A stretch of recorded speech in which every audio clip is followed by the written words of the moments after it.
All right, good morning everyone and welcome to grade 7 coding. It is the 31st of July 2020 and hey, it is Friday. So it's time for us to head into the weekend, and I hope that you have plans to spend all of the time that you would have spent playing computer games or Xbox or PlayStation and rather take that time and do some coding. I mean, how much fun would that be?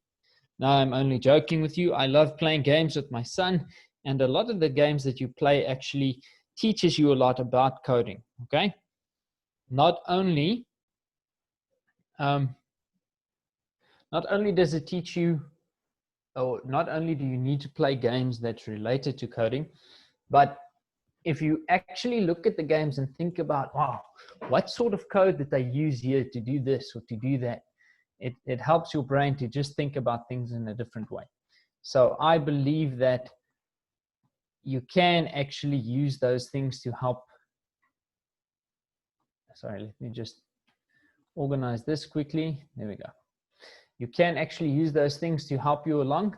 However, that's not an excuse to play games. So don't go to your parents this weekend and say, oh, my teacher said I must play 10 hours of video games because it helps me with coding, right? It's not what I'm saying. I'm just saying that when you do have the opportunity to play and you think about it in a different way, it can actually be not a bad thing. All right. So for those of you that don't know, my name is Mr. Paul de Klerk, and I am the senior phase coding teacher for STEM Digital School. If you are joining us on the YouTube channel, please head down to the video description box below so that you can register there, and then you can actually come and join us in the live lessons. So you just need to register with an email address. You need to receive a confirmation email so that we can make sure it's a person and not just some robot or program that's been written by somebody. And yes, then you can come and join us here. If you're a student that has access to the email, you can register yourself. If you do not have access, you can ask a parent or a guardian to register on your behalf. All right, so just a few ground rules. When you do make your way over here, the chat box is there for me to share resources with you and for you to ask and answer questions. So I'm going to ask you to please respect the chat and make sure that we use it for the purposes that it was created for. If you do receive any private messages that's not from myself or from our awesome host that we have here, who is signed in on the Lockdown 07 Digital School account, then please report that to me. And if anyone asks you for any personal information, don't share that with them. If we as the school want that from you, then we will obviously contact you through the legitimate channels from the Africa Team Geeks website or newsletter, okay? And then that being said, our hosts are doing an awesome job in making this entire process possible for us. So I do require that you respect the hosts as I require from you to respect me and also your fellow classmates, okay? If I do get any notion that anybody is treating the host in an inappropriate manner or using foul language in your communication with the hosts, then I will be forced to remove you, report it to the school, and report it to your parents as well. Okay, so please, let's all work together and make this a fun and safe learning environment for us all. Lastly, please keep your video camera switched off. Just because it blocks my content, then I can't see the screen, and because we upload everything to YouTube so that we can reach more students and so that you guys have the opportunity to catch up on things when if you missed something. So please just keep that in mind, right? You don't necessarily want your face on YouTube public domain. I think that's about it for all of those things. So today we're going to be looking at the assessment review. So we did the assessment 2 days ago, and it was available on the website. I think it was still available yesterday. So if you haven't done it, you could have done it at that time. I will be going through them, and I have already started, and I will send feedback. I haven't done the feedback yet. I'm just looking through all the solutions and checking to see which ones are working, which ones can be improved on, and so on. And I will type a bit of a feedback for you. If everything is perfect, then you're just going to receive a well done from me, okay? And I will then also obviously send the results to you. But for today, we are going to go through those puzzles that we had on the assessments to make sure that we actually excuse me, just a sip of water there, to make sure that you actually see how it could have been done, okay? Now, if you did it differently, doesn't mean that you're wrong. That's why it takes me such a long time to check them, because there are different ways to solve these things, right? There isn't always a one-size-fits-all answer to all these puzzles. However, I will guide you through the approach that I would have taken to solve these puzzles. So that's what we're going to do today. And without further ado, let's just look at our quote for the day. Coding is today's language of creativity. All our children deserve a chance to become creators instead of consumers of computer science. This was said by Maria Calva. She was or is the president of Harvey Mudd College. I'm not sure if she still is the president there, but she made this quote when she was the president there, if she isn't anymore. Anyway, she's a major activist for women in coding, and then also she is on one of the boards at Microsoft. That's how great she is at what she does. And I love this quote. I said this yesterday and I'll say it again. I'll say it often. I am not a creative person, right? I don't do beautiful pictures and things like that, but I do want some let out with creativity. So let me change that. I'm not an artistic person. I am, however, a creative person. And I think we can all be creative. You just need to find the platform or the thing that allows you to create in a way that you enjoy it. And coding did that for me. I have the ability to create things, and it is happening within a structured, logical way, which is how my brain functions. So I enjoy creating things using computer code, mainly on the web, because that is where I had the need to use computer code, right? But there are other places you can use it and create. You can create games, programs, algorithms, whatever. There are endless opportunities and possibilities. And in today's day and age, if you can create a platform that solves the problem, then you are good to go. Just look at Facebook, connecting people. It's a platform that connects people. And you can just see the success that they are having, right? So let's jump into this review. So the first question that we had was, I said, use a nested loop to solve the puzzle. It was for 6 marks, and it was the stage 8 puzzle 5. So I'm not going to try and do it with the links. I'll just navigate to it. So there's going to be a bit of changing between the screens today. That's fine. All right. Excuse me. So I'm going to share this link with you in the chat box to give you an opportunity to participate. If you are viewing, hey, come on. If you are viewing this on the YouTube channel and you'd like to participate and code along with us, you can head up here and you can just type these exact words into your address bar. https://studio.code.org/s/express-2020/8/puzzle/5. Okay. That was a mouthful, but it's done. So just to make sure that we're all on the same level, I am going to run through the platform very quickly, but I'll only do it for this first puzzle. All the other puzzles platform interaction will be the same. So this is what we call a GUI, a graphical user interface, okay? And it is the platform or the interface medium that we use as people to interact with the computer. Now, the computer, when it communicates with other computers or it communicates with its internal devices, such as the hard drive or the processor or the RAM, it uses a measurement of counting, which it translates into information known as binary code.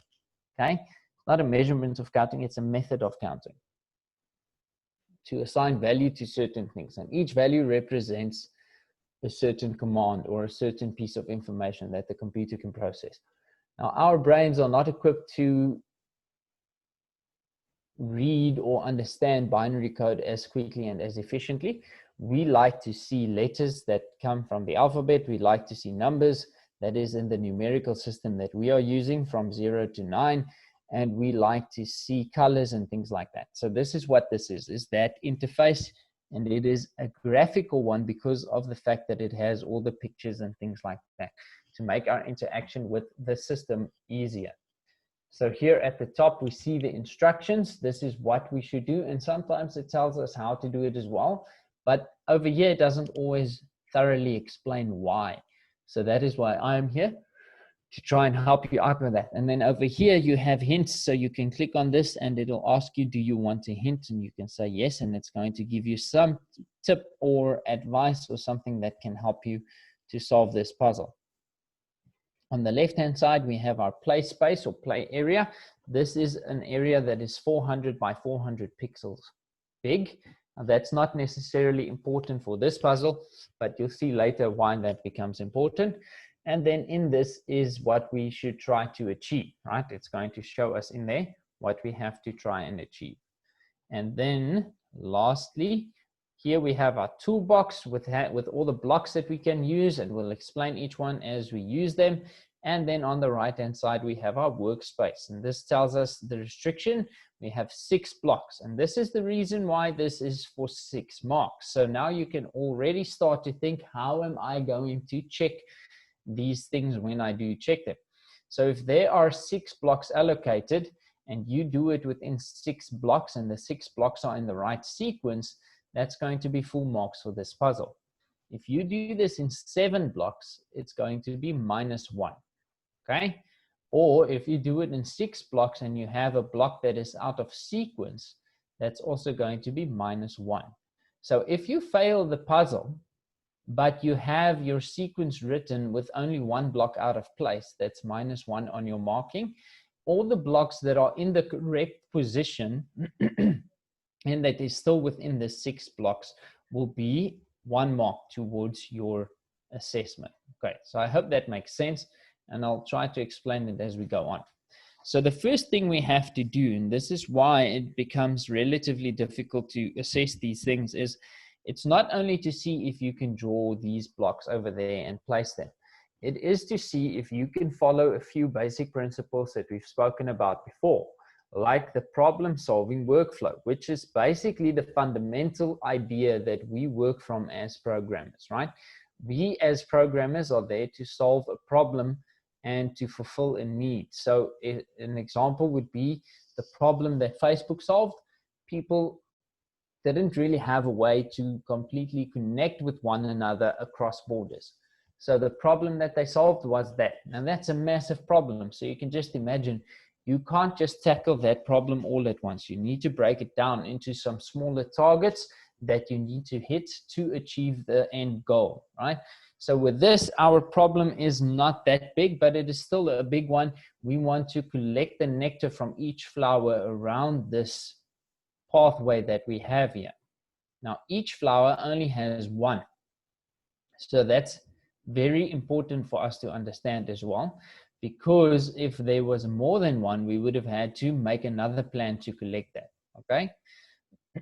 So our first problem and easiest problem is, instead of thinking about this entire thing as a whole, think about it as one piece of a puzzle. So how do we solve this one piece of a puzzle? And that is easy. We move forward and we get nectar, right? So before we even continue any further, we can test this. And this is what makes it awesome, is we can test it. And we can see that it works. So if we've solved this puzzle, or this piece of the puzzle, now it stands to reason that if we want to solve the other ones, we're going to do the same thing. So we're going to move forward again, and we're going to get nectar again, and move forward again, and we're going to get nectar again. And we can run this and it's going to work. But this is where the second part of our, or third and fourth part of our problem-solving workflow comes in. First, we identified the problem, which was the big problem. We broke it down into smaller problems. Then we created the solution for that problem. Now we've tested it and it works, but we need to adjust it, because here we've used too many move forward blocks, and we are over here. We are using 7 blocks when we are only allowed 6. So now we need to solve that problem before we can continue with the problem in this loop. And that is, how do we get this to happen 3 times without using 6 blocks? And as my comment or chat box is telling me, we need to repeat this. And we are going to repeat this 3 times, okay? Because there are 3 flowers. So it stands to reason if we do this for one flower and we do that 3 times, it's going to be the solution for 3 flowers. So we can run that again to make sure that we are correct, and that's good. So now we face our next problem. This has now been done. The problem solving workflow on this sequence is completed. We have identified the problem, we've created the solution, we've tested the solution, we've adjusted the solution, we've tested it again, and now we find we do not need to adjust this anymore because the solution is correct. Now the second problem is we need to come down here, but we're not facing this way. So we need to find a way to make our B face this way. And we do that by using a turn right. Because the B, excuse me, I'm feeling those Friday vibes, right? The B is facing towards the workspace. He has to come down, so he needs to turn right. But now we need to determine where in the sequence will we place this, okay? So what we need to do is just understand the sequence. We want this to happen and this to happen 3 times, then we want this to happen. So we want these to happen before this, and we want the turn to happen after this. So we just place it after that repeat, because the repeat is a part of this sequence. When we place it in, what we are actually saying is we want you to move forward and get nectar, and after that we want you to turn right, and then we want you to repeat and move forward and get nectar and turn right again. But that is not what we really want. This is what we are saying if we do it this way. If we do it over here, we are saying, okay, we want you to move forward and get nectar, repeat, move forward, get nectar, repeat, move forward, get nectar, and then we want you to turn right. Okay? So the sequencing is of utmost importance to make sure that you are following the correct sequence. So now we can see that has worked. So again, we've created the solution, we've tested the solution, we see we do not need to adjust the solution. We have now 2 solutions to solve that and to turn to face here. Now, what I see is we are going to have another problem over here and there. But I noticed that the problem for this top path and the problem for this path is exactly the same. And then if we are here and we get the B to face this way, this problem is the same as those 2. And the same, we get our B here, we get the B to face up, which will be to the B's right at that stage. This problem is also the same as all the others. So all we need to do is that same solution that we used for the first problem, to solve the first problem. We just need to do that solution 4 times. And we do that by placing everything inside a repeat. So if we have a repeat inside a repeat, it's called a nested loop.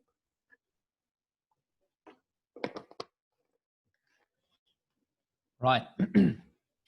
So to give you an example, there's 1 mark, 2 marks, 3, 4, let me try again, 6 marks. Okay, 1, 2, 3, 4, 5, and this is actually a giveaway because it's already there. But if you do it this way, you're going to get 5 marks because you've gotten these 5 correct, but you didn't connect it to the 6th one, so you're not going to get that mark. If you, as an example, did this, you're still going to get 5 marks. 1, 2, 3, 4, and that's connected, that's 5 marks. But this one is not in the right sequence. It's the right block, but it's not in the right sequence, so there's no marks for that. Okay. Even having the right block in the wrong sequence in code doesn't help you at all. It's still not correct. So in coding, there are 2 things that you need to do right before you can get 1 mark. You need to choose the right block to use, and you need to put it in the right position within the sequence. If this is there, no problem. If this is here, again, you're going to lose that mark because it is not in sequence. And it will cause a program failure. So I don't penalize for an entire program failure because that would be unreasonable. A small mistake can make your entire program fail. Like this could make your entire program fail, but it's just a small mistake. So I don't penalize for an entire program failure. What I do penalize for is the singular mistake that caused that failure. All right, so this is an example of the wrong block in the right position. Also, this would have been no marks. you can see when you run this, what happens. The entire program is going to fail because we're trying to turn left there.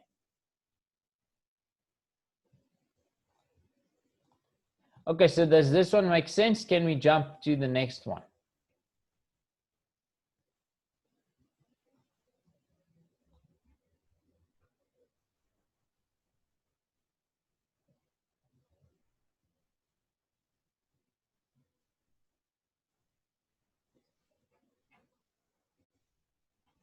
I'm going to assume that's a yes, and I'm just going to continue. So next we have question 2, which is Ray and BB8. Complete the next puzzle in as few blocks as possible. Stage 6, puzzle 10. So I'm going to jump to stage 6, puzzle 10. To do that, all I need to do is click on this. It'll take me back to where I need to be. Now the link says stage, but it is lesson. It is lesson. So I just need to check that one again. I already forgot. 6:10. So over here, I'm going to scroll down to lesson number 6, which is the same as stage number 6, and I'm going to select puzzle number 10.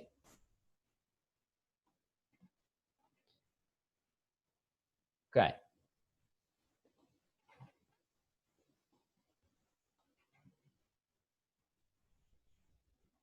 Right, let me just share the link with you.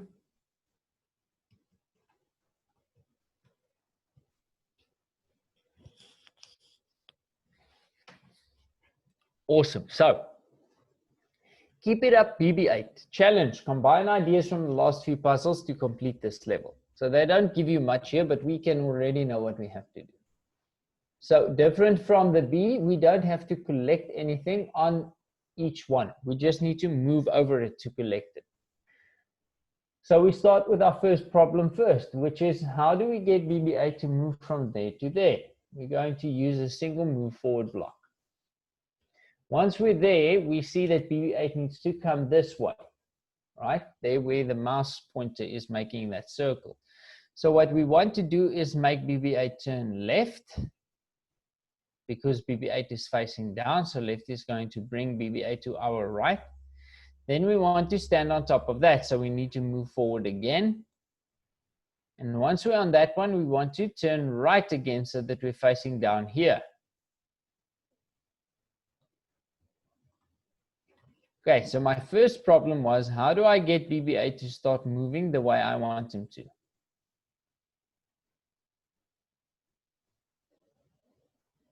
Okay, so we understand that. But now I see something. There's a pattern here.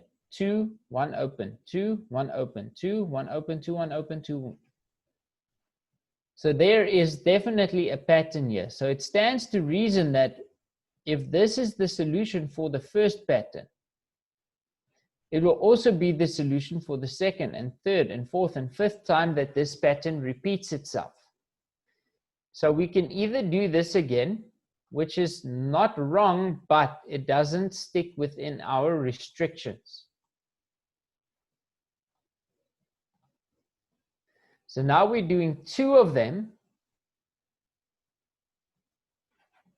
but we're already using 9 blocks. Can you imagine if we need to add 4 more each time? 1, 2, 3, 4, 5.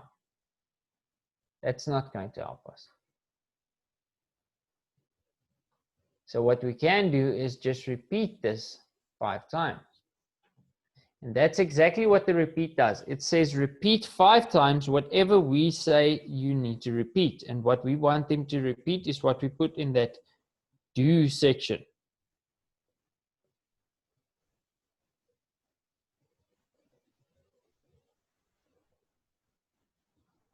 Okay. So we test this again. Always test.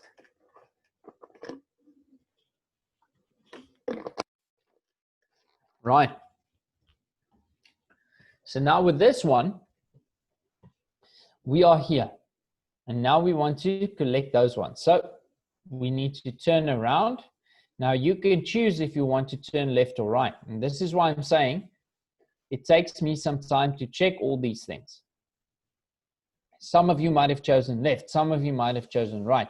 Some of you might have accidentally done that. And that is not going to help you at all. It is going to cause a problem for you. Okay. So what you really want to be doing is you want to turn to the same direction twice, and then you want to move forward in a repeat 1, 2, 3, 4, 5 times.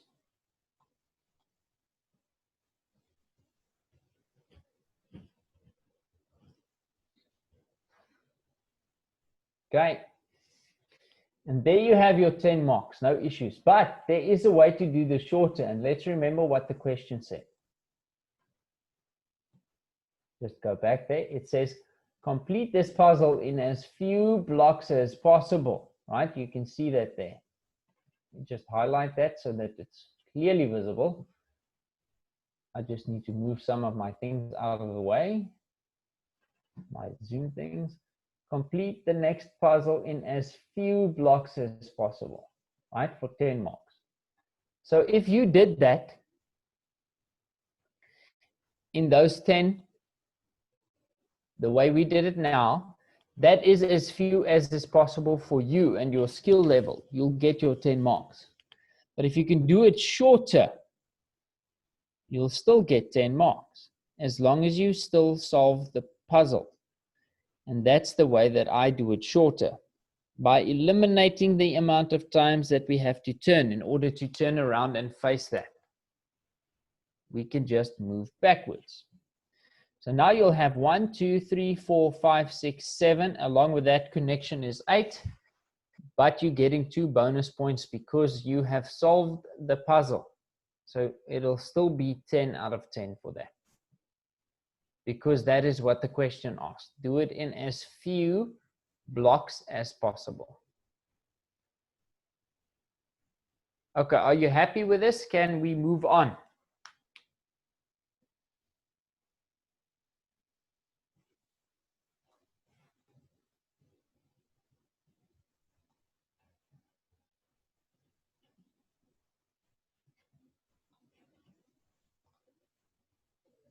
Okay. Now we want to look at question number 3. Use an if-else block to solve the puzzle. And it is stage 11, puzzle 13. So let us go there.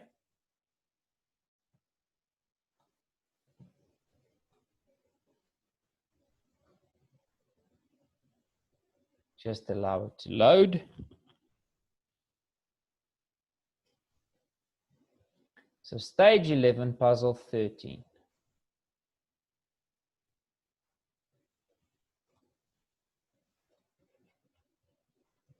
I just need to make sure we are on the right one. It does seem so. Stage 11, puzzle 13, yes. Now that I am certain, I'm going to share the link with you so that you can follow along with us.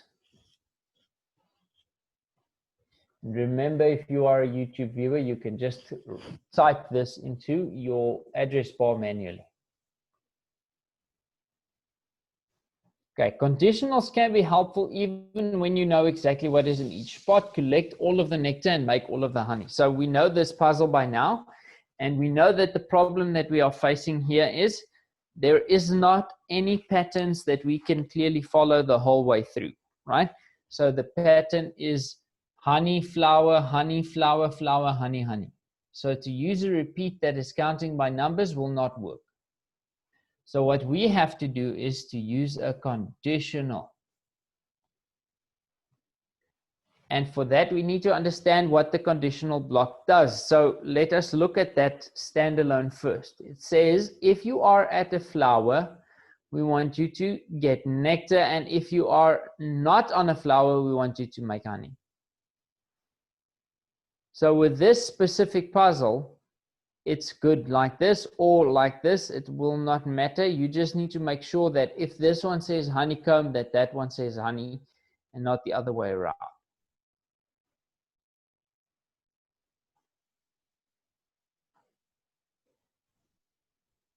Right, so what this one is going to do is it's going to check for a flower. If the bee is on a flower, it will get nectar. If the bee is not on a flower, the bee will try to make honey. But what's important about this conditional is the following. That block that you place in the else section of the conditional, this statement here, it will try to execute regardless of what the position that the bee is on looks like. So to give you an example, if at flower, pick a flower. If not, just continue to whatever is next. So even if you are on an empty block or you cross a watermelon or a pumpkin, you're just going to skip that block. But once you add the else, it's going to enforce that else to happen. It is the same as placing just a statement on the workspace. So this second section of this conditional does not check for anything. It is just there to give us something as an option that we could do if the first condition has not been met. Okay. So now to get to the actual puzzle. Firstly, we need to move forward. That's pretty easy to understand.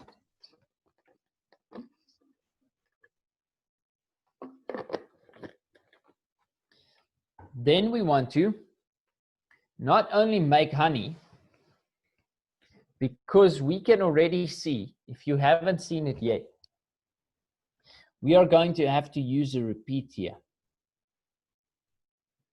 So if we want this to repeat, we can't just say make honey, because sometimes in the repeat, we'll have to get nectar. So we're going to place this if block in there.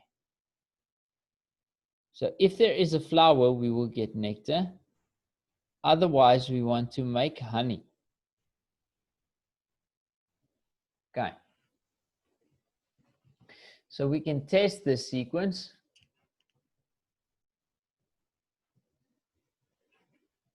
And it worked well for that first problem. Now to make sure that this is working for everything else, let's just test it on a flower as well. So now we've seen we can't do this over and over again. We can't create this code over and over again. We're out of blocks here and we are close to the limit of our working space.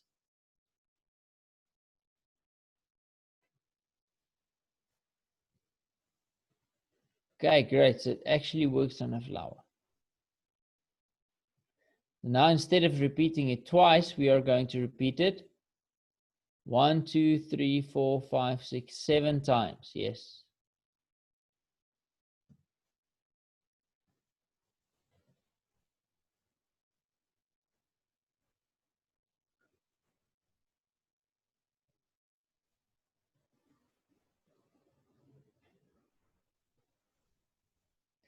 Okay. So there we go. We've actually done this correctly. And there you will have your 6 marks. 1, 2, 3, 4, 5. And that connection there is 6. If you have the wrong number in here, that's going to be subtracting 1 mark because it's not the right block.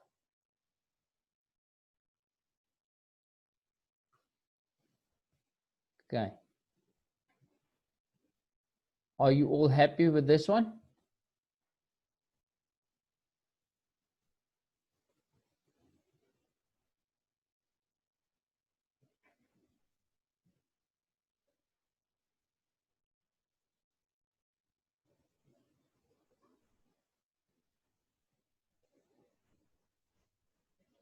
Okay. Now we are going to look at the next one within our assessment. Let me just go there. This one says use a conditional repeat block to solve the puzzle. Okay. So up here we've used an if-else block, which is a conditional. Over here, we're going to use a conditional repeat. Let's see what that looks and works like. Just need to make sure I understand it is stage 13, puzzle 9.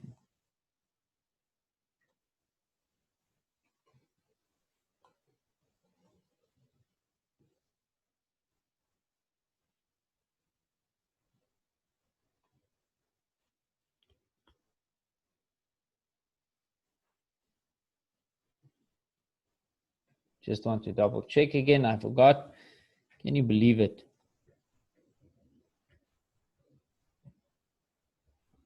13, puzzle 9.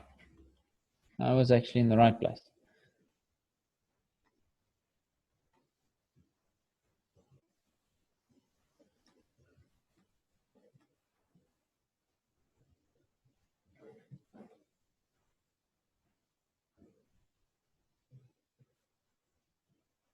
Okay. So here we go. What we need to do here is you made it to the reef. Now search for the heart of the sea. Use the blue and red coral to reach the treasure chest.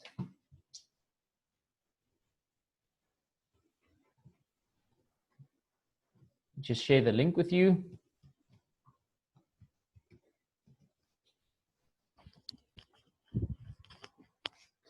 So this one is incorporating two different types of conditionals. The first one is the normal if statement, which we have seen now before. It says something like, if this is true, do this. Okay. So in the B one, it was, if you are on a flower, get nectar. If you are on a honeycomb, make honey. This one is saying, if you're standing on blue coral, we want you to do something.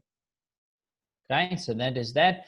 This one is saying, if you are standing on red coral, we want you to do something.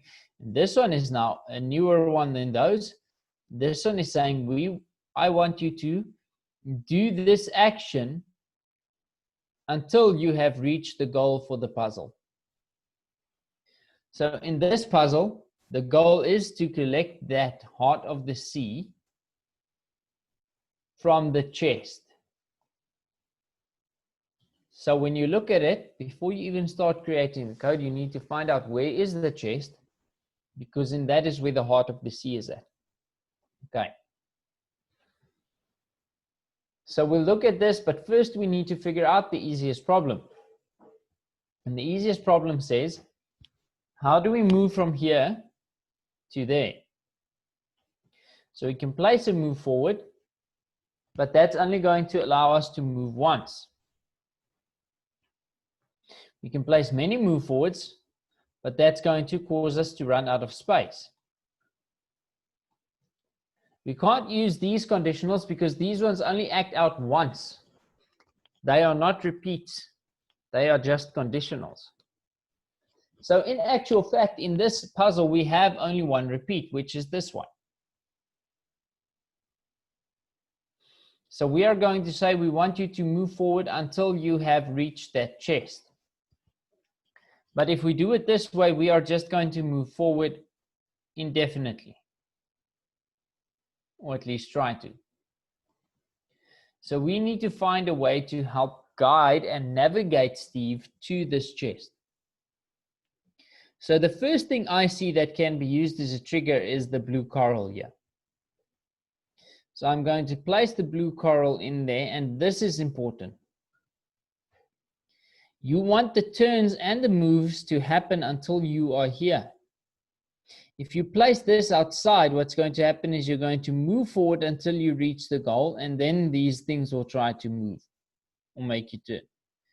But you'll never actually move forward and reach the goal if this is outside, because you're just going to keep bumping into that thing there.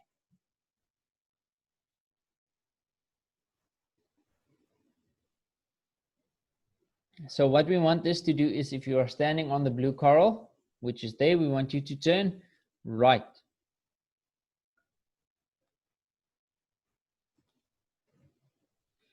And then we want to test to see if that conditional is going to do what we want it to do. And it does. And not only does it do it at the first blue coral, but it does it at every blue coral thereafter. Okay? And we've seen now that the first problem we run into is here, in this area. So what's different here from there? There is a red coral. So for that, we're going to say, if you are standing on a red coral, we want you to turn left this time. And then we run that to test. So you can see there, he's turning right, and then he turns left on the red coral. And he'll do this until that goal has been met. So if you put the turns in the wrong direction or something like that, this is going to try and keep executing it.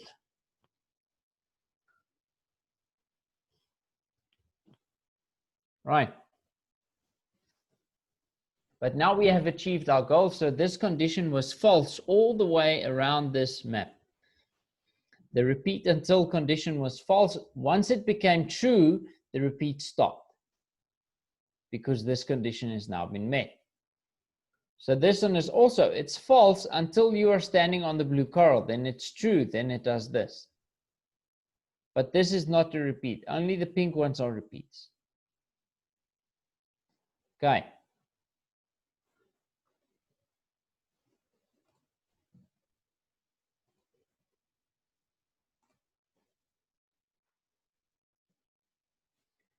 This one,